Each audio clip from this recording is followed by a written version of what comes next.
So the topic today is the Santa Claus Effect as we're coming into the holiday season.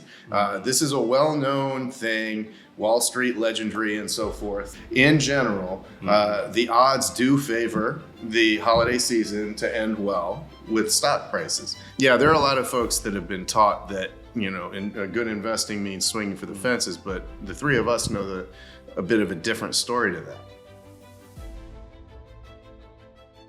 Hi everyone, welcome back to Chimes and Dimes, brought to you by First Wealth and Trust here in Winter Garden. I'm Pete Baksh, the Chief Investment Officer at First Wealth and Trust. That entails leading the team in delivery of our custom portfolio management service, how we get from point A to point B and all the financial plans and processes and estate administrations that we've been talking about. I'm joined by Travis Shaw, who's got the CFA charter.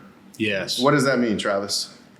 That means that all three of us are CFA charter holders, that we had to endure and pass a pretty rigorous 3-year program, post-graduation program to become really experts in investment valuation and portfolio construction.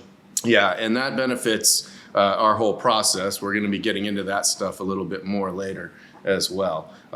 Travis is a trust investment officer at the First National Bank, a portfolio manager with First Wealth and Trust. I'm also joined by Fran Amato, who's got the CFA charter, like Travis mentioned just now, and in addition has the CFP, which is Certified Financial Planner. Right. And the planning process is something we'll discuss in a later episode, but it's integral to what it is that we offer our clients as an experience. So first, before we jump into this thing, I want to thank the Winter Garden Art Association and the SOBO Gallery in particular for providing the space for us to do this. The Winter Garden Art Association is a 501c3 nonprofit with the objective of expanding the public access to art by maintaining a facility and programs that nurture the individual and foster growth in the arts. SOBO Gallery is right here on Boyd Street in historic downtown Winter Garden.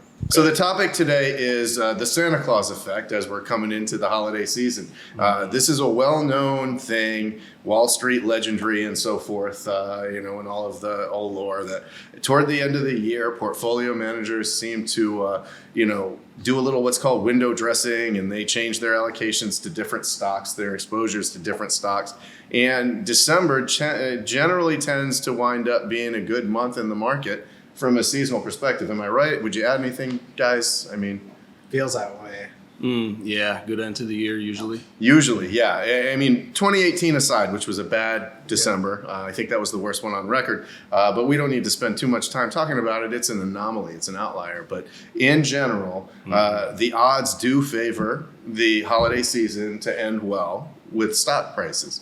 Jumping into it, what are the components, in y'all's opinion, and I'm going to give you each a chance to answer this one, but what are the elements of a good investment strategy?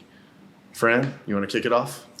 Sure. So I think that when you look at the investment strategy, it needs to be coherent, it needs to make sense, and also be consistent. And what I mean by that is we need to be able to review and stay on top of the portfolio and make sure it's consistent with where we want it to be and where you set up in terms of the percentages of each asset within the portfolio. We would like to stick to that. Yeah, so I'm going to stop you there and go a little deeper on that topic, but at a little bit more general of a level. So every 6 months or so, as part of our process, what we're doing is, we're analyzing the markets and we're looking through all of this research and we're running our computer and math models. But the whole point of that boils down to we get a very clear idea of how much of each ingredient we want in the portfolio to get the best risk, the lowest amount of risk that we can get in there for the most amount of return. All we're trying to do is keep risk low and returns higher. And, we're not trying to outthink the market. We're just trying to limit, what could go wrong essentially. Right. Mm-hmm. So with that said, take it from there. I'm sorry to talk over you, but no, that's good. I think the consistent part that you touched on, and then the repeatable nature of it, that it's something that works throughout different market cycles and over long periods of time. And I think we've demonstrated that in the portfolios. We'll probably touch on that later, but that's a key thing for me. All right. Thank you. And Travis? Yeah, there's not too much to add to that nice summary by both of you, but I'd say maybe also our high touch point gives us the ability to, cater to gains and losses. Yeah. So coming up a little bit higher in the view of it. So Travis deals with a lot of our taxable accounts versus tax exempt accounts. In other words, your retirement accounts that don't get taxed until you take money out have a very different investment strategy than the ones where if you sell something, you got to pay capital gains tax on it, some percentage of your gain. And this guy is an expert with that stuff. It's a bigger consideration of yours for sure. And it involves, I'm sure from what you're saying, a lot more conversation with the client and coordination, right? Yes, both with individual clients and as well as with the highly compressed trust tax brackets as well. So, that's something that is to be considered. Yeah, if you have a trust as an entity, my understanding is the capital gains tax goes to the maximum it could be at a very low number. yes, very quickly, around 15,000 right now. So, Yeah, so it doesn't take much in terms of income to the trust to get the maximum tax impact of it, and we have to be really aware of that stuff in order to avoid hitting the clients with bills, right? So it changes things, and everything's got to be custom tailored, and I think that's ultimately boiling down what we do different. It is custom tailored. Our competition is out there typically trying to fit any given new client into a box, an existing program, whereas we're going to come be invited into that meeting and build a plan around them, build a strategy around the client. So that would be how I would end that, unless you guys have something to add, can maybe move to a different point. Well, this is a good question. We get this question from clients a lot. What do you think, what's a good stock for me to buy? yeah. Right? This happens a lot. Yes. And how do we handle that? I mean, Travis, what? I mean, really, like Fran said, we have a repeatable, consistent process that we follow, and we try to formulate a basket of stocks that gives us the optimal risk-adjusted return. And what does that mean for the layman out there? It means that you want the best combination of stocks to meet your goal. Perfect. Yeah. I would agree. And I mean, if you're a day trader looking to hit it big, that's a different strategy. So those people that are asking that question, they might be playing that game. I don't know. But our game is more of a defensive, long-term, durable game. Yeah. And so that's what we do on a daily basis. Knowing that we're looking for the best outcome, whenever someone calls in as a client and says, hey, what's the best stock for me? My answer is generally going to be, there is no best one stock for you. In order to achieve a financial goal and to invest the way that we invest, that requires us to have a diverse portfolio of different stocks. We want to own things that are zagging while the other ones are zigging, so that overall, it's reducing that up and down that you experience as an investor. You get a lot less of that, but the same amount of return. To say that any one stock is better than any other, in our view, somewhat misses the point. We're looking for a different outcome than that. We're not looking to hit home runs. I think, there are a lot of folks that have been taught that, good investing means swinging for the fences, but the three of us know a bit of a different story to that, right? Mm-hmm. There's a reason why most of the people that are investing in the market, and when I say most, those are high percentages, fail to achieve the index return. And the reason is they're looking for those great home run type situations when in fact, as we all know, it's about limiting your losses, right?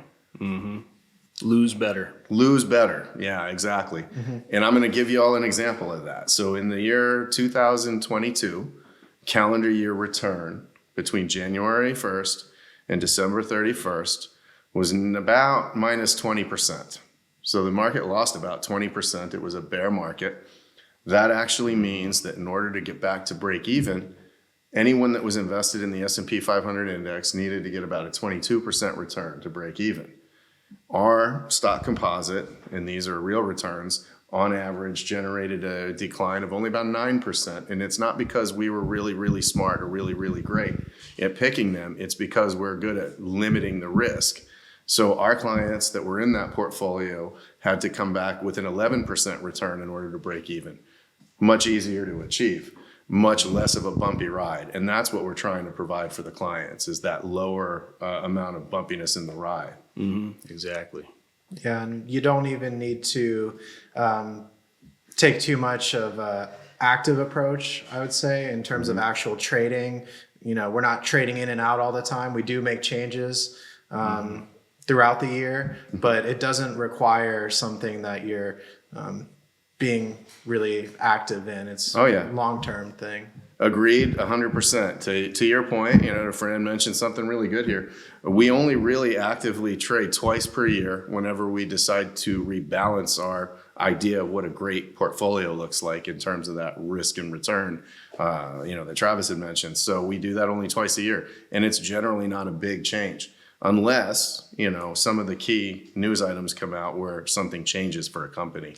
And that actually gets into the other side of the question where I said, what makes a good stock from the standpoint of us getting called by the client asking us that question versus from our point of view. Because, each of us covers certain areas of the economy, certain sectors, and we cover all the companies from there. So to us, that question means something a lot different. So what are some of the news items that you've heard me say, Travis, where we've said, we better sell that company? Yeah, classic red flag.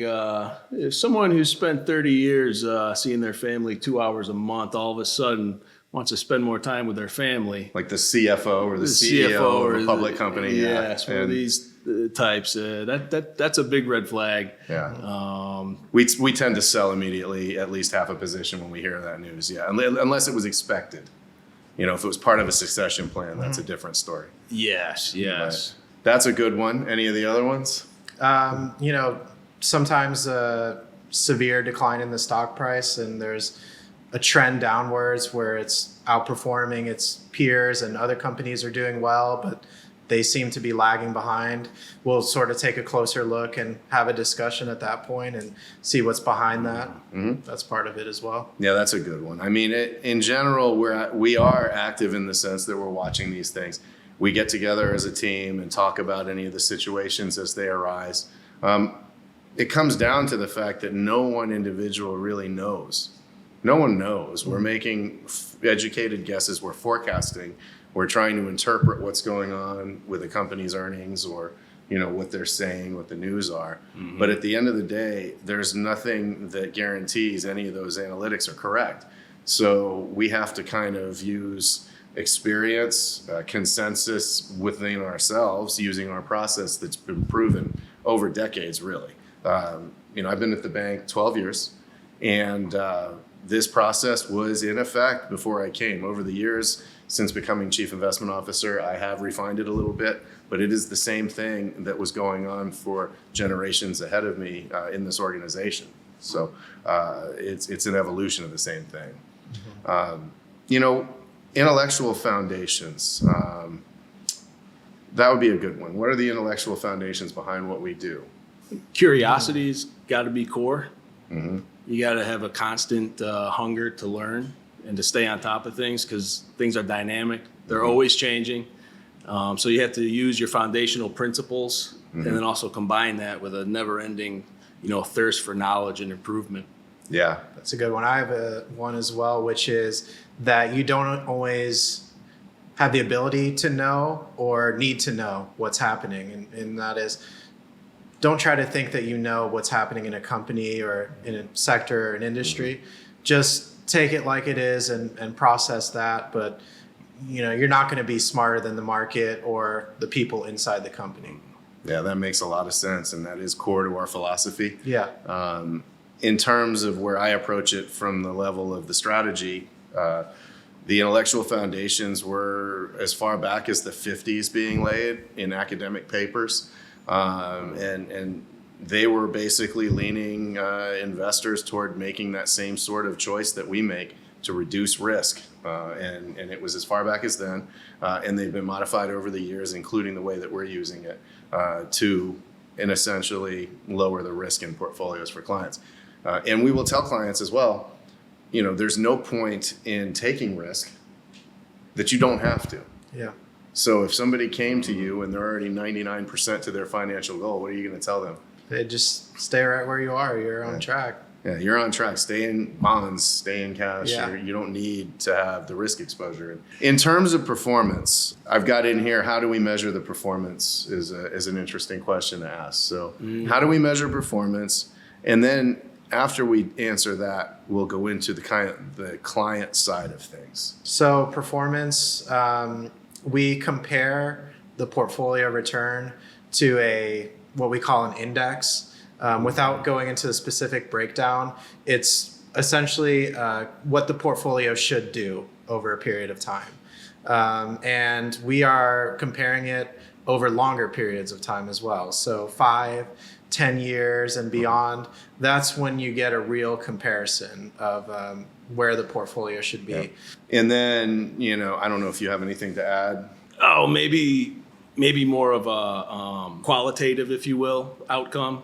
Sure. Is the client able to meet their goal or goals? Right. And that's what we are here for. Ultimately, that is our job. Yeah. And that dovetails perfectly into where I'd like to take this with all of that technical stuff aside. But I will stop here and plug that if we've mentioned anything that piques your curiosity at this point, reach out to the investment team at First Wealth and Trust, and we will be happy to talk about that stuff. Going to probably repeat that message later, but this is a good point to do it. We're not graded necessarily. Yeah, some of our clients are grading us on those numbers in the absolute sense, but we're really getting our grade on is how do they feel? Are they in safe hands, right?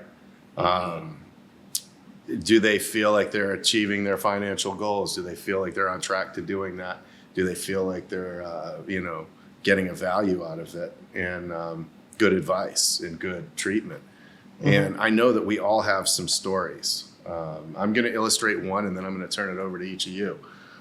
There was a client, this was that December of 2018 that I was talking about. And these clients actually wound up panicking and getting into that, the market went down about 18% that December, just to the 23rd. And I think it was Christmas Eve, actually, so the 24th. And with that said, they called me on that day and said, hey, we have to sell all of our stocks. And I told them, you're making a big mistake. You can't sell into panics. That's not what we do. We sit back and we understand that we have a long-term outlook and that these things happen and we need to stay put. They didn't, and they wound up locking in the losses, and that turned out to be the very bottom of that move. And then it turned right back up. And I view that as kind of a failure. We want to make sure that our clients are achieving their goals. And that means that sometimes our goals are not about the numbers. Our goals are about the psychology, about the people.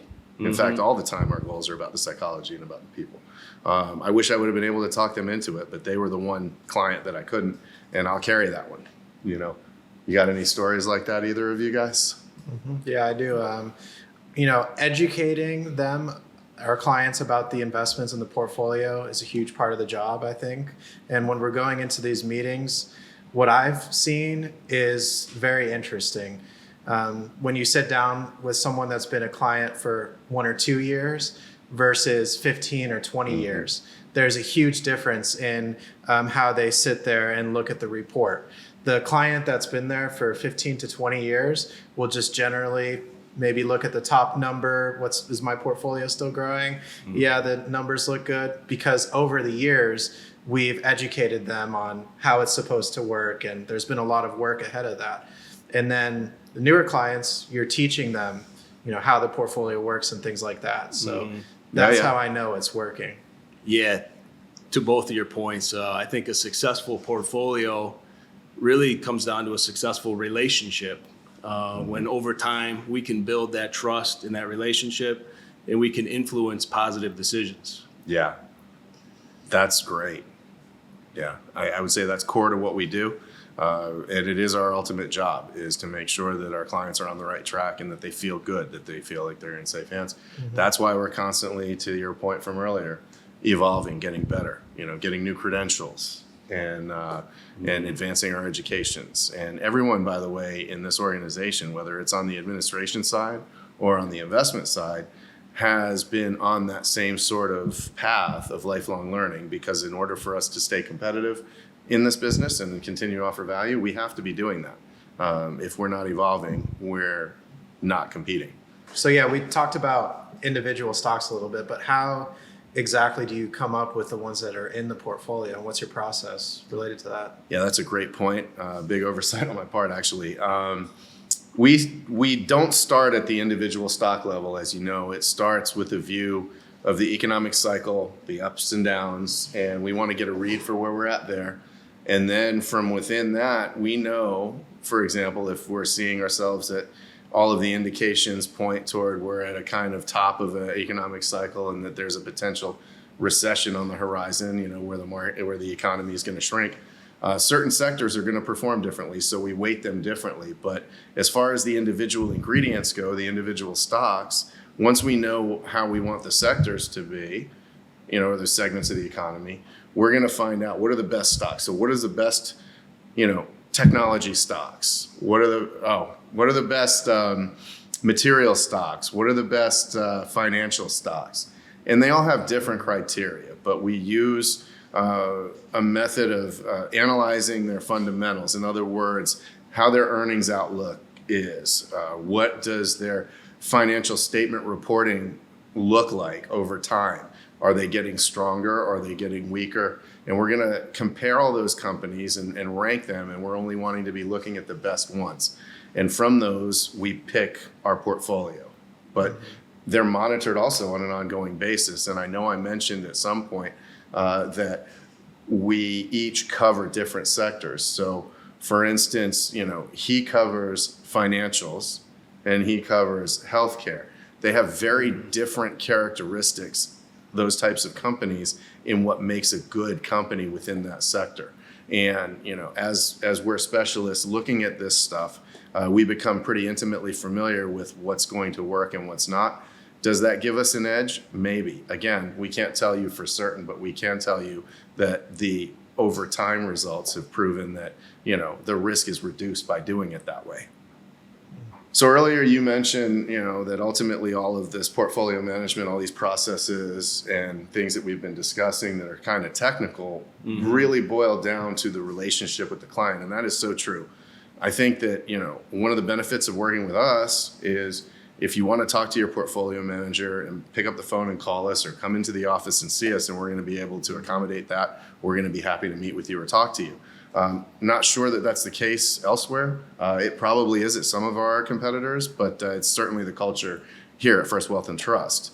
So on that note, I'd like to thank everyone for watching. And please remember, investments, particularly at the level that we're talking about in this episode, this is a deeply personal situation that requires us to really know a lot more about you and your goals before we issue any kind of advice. So this is not advice. This is general principles that we're talking about. If you want to talk in more depth about this stuff, please reach out to us and we'll be happy to discuss it with you. Hope you've enjoyed this. And if you have, go ahead and like and subscribe and pass this along to anyone that you think might be interested. Thanks.